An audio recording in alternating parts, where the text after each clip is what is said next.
Hi guys, it's day 232, I think. I'm so tired. Just made my mistake. My MS symptoms are still there, but it seems like I'm scared that I'm saying something and then in a couple of hours it's the other direction, but it seems like they stopped a little bit. So, hope, hope this will stay that way. I'm just more strict again. Um, Not meat wise, just carnivore wise, strict. And um, I did have a little bit of this vitamin D, B12, B1, and with vitamin K supplements and liver. So something of it might help. Maybe it's just being very, very carnivore again. I don't know. I've been yesterday to a company event and I was so proud of myself because there was an unbelievable, amazing catering. They were just constantly having this food around my face, which looked so, so good. And I didn't eat the whole day. I was so hungry and I didn't eat anything besides I was waiting for, and thankfully they had beef. But it was these small bowls which you have on events, and it was just these two small pieces of meat with some truffle, smashed potatoes. So I did have one uh, tablespoon of the smashed potatoes with the meat because I was starving and I was really wanted to taste it. Um, and that was that what I had, and I had a lot of coffee that day because I was just so tired. So I have to get rid of my coffee addiction right now because these days it's just um, with MS comes also the fatigue, and the fatigue is not just being tired. Fatigue is something completely different. Somebody that knows it. Somebody that doesn't, it feels more like fainting.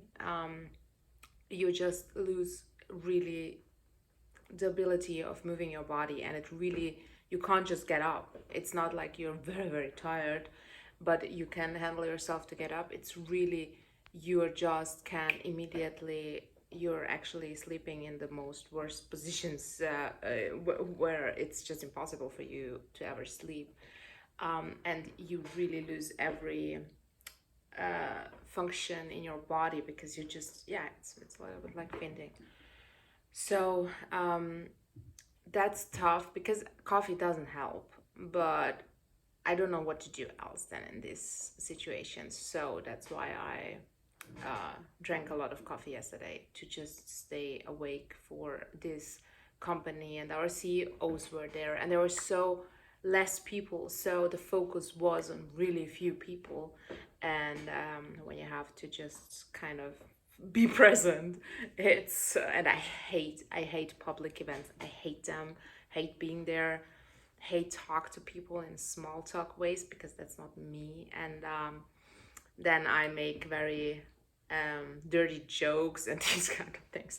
And some people find me extremely annoying, and some really I can entertain. But I just can't stand standing in a crowd and just talk about business. I think that's so freaking boring.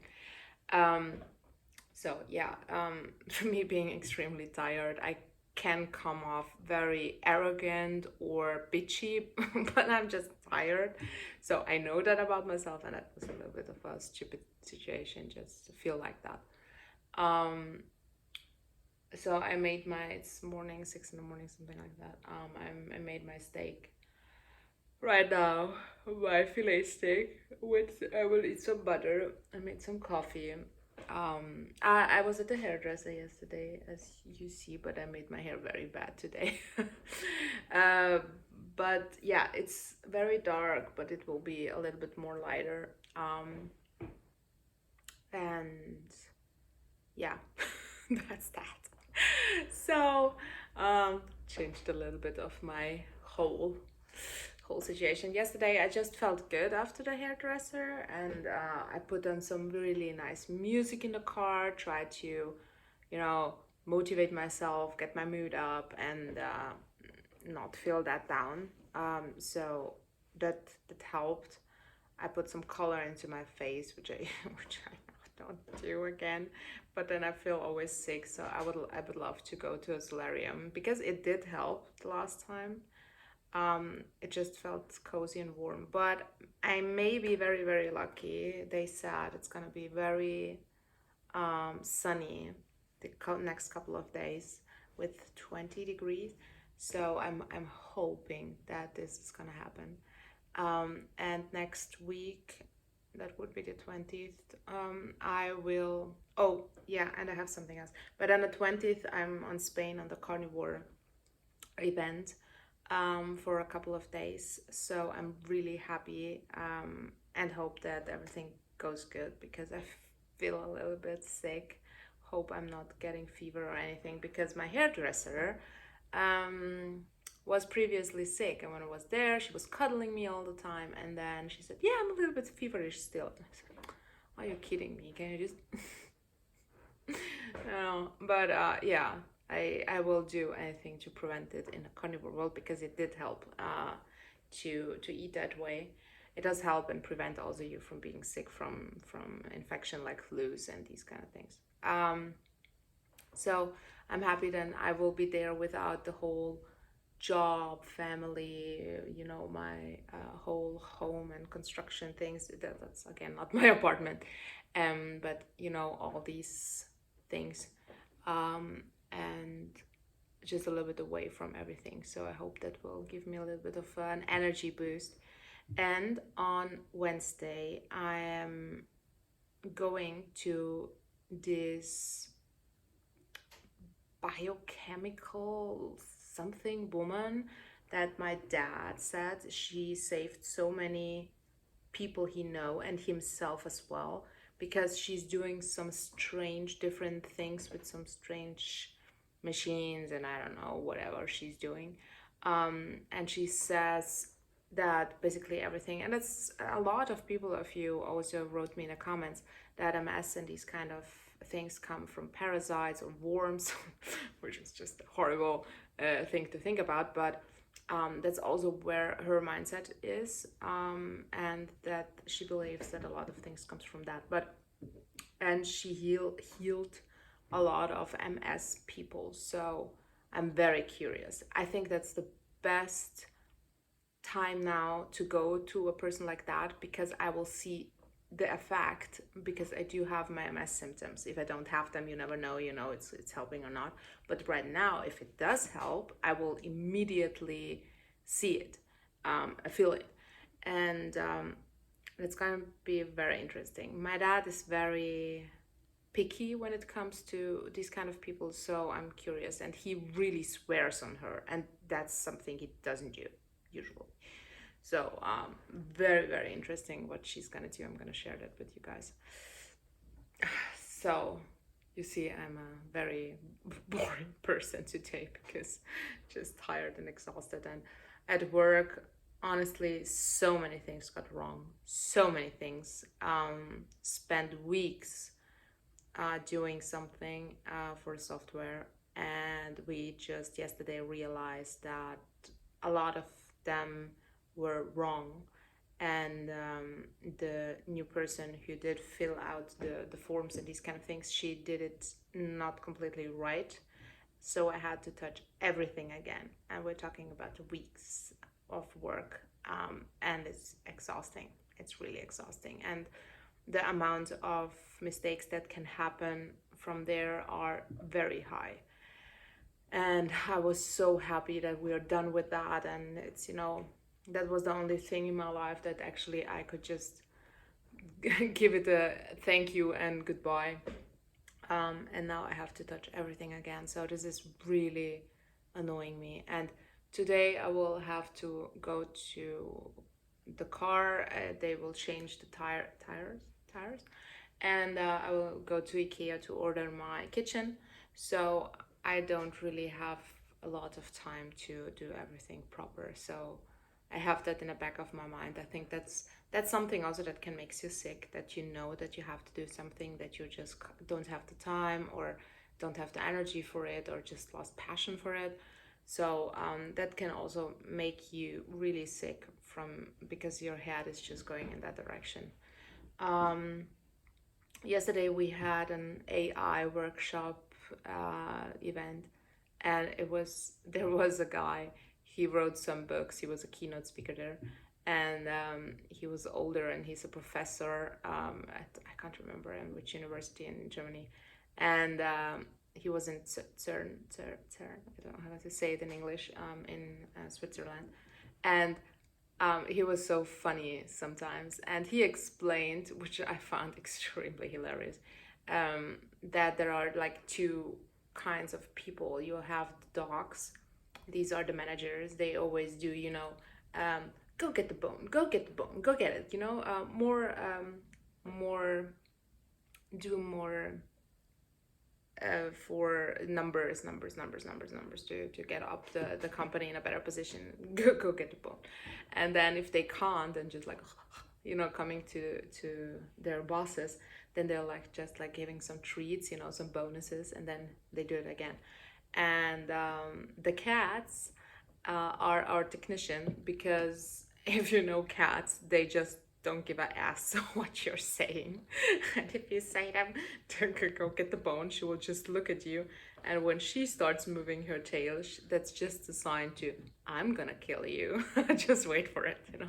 And it's so funny because that's exactly how my company is described. You have these dogs, and you have these really, really horrible, scary cats that will kill you when you just talk to them.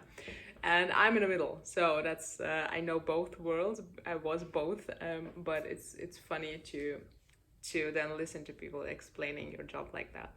Um, yeah, that's a little bit hilarious. Something, by the way, also a meme that I saw. I found it extremely funny. When you have Super Mario or something, you're just going straight until the bad guys start attacking you, and until you have the worst bad guy to finally fight.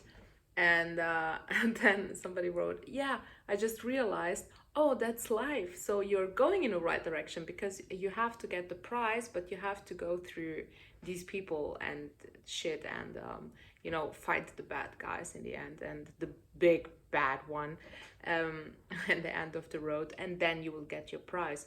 And it's funny to look that way. It's also something when it comes to social media or something. When you're doing it, you have a lot of these bad comments and stuff which are annoying you, but at some point, you know the little attacks comes when you grow. That's something also what I realized with Bella, um steak and butter gal, and Instagram. It's just insanity. When you just open Instagram, open any random funny video which you find is just funny. There's nothing about it to be mad about it, and you will find a flood of bad comment. How can you, or these kind of things. And then you see you just cannot make it right by people, especially on Instagram. Something that I realized also Instagram is now the older people are changing from Facebook, because nobody saw Facebook anymore, changing to Instagram because their grandchildren or children are showing them, and so they changed to Instagram. And then they got a little bit addicted and don't understand the working mentality of memes and funny videos, and they're just thinking that everything's that. And then you see the dynamic they're changing. So that's why I don't post on Instagram at all. I have these sometimes pictures, but it's just never hashtagged or never put into the position that it will go viral. I've never hashtagged, it's not true, but I think I did it before. But most of the time I just don't want videos to go anywhere, because I don't want it. Why entertain these people? Something also that popped up, but you never know how much fake it is, but it makes sense, that butter, they found a high amount of mineral oil in them, and they think it's because of the packaging.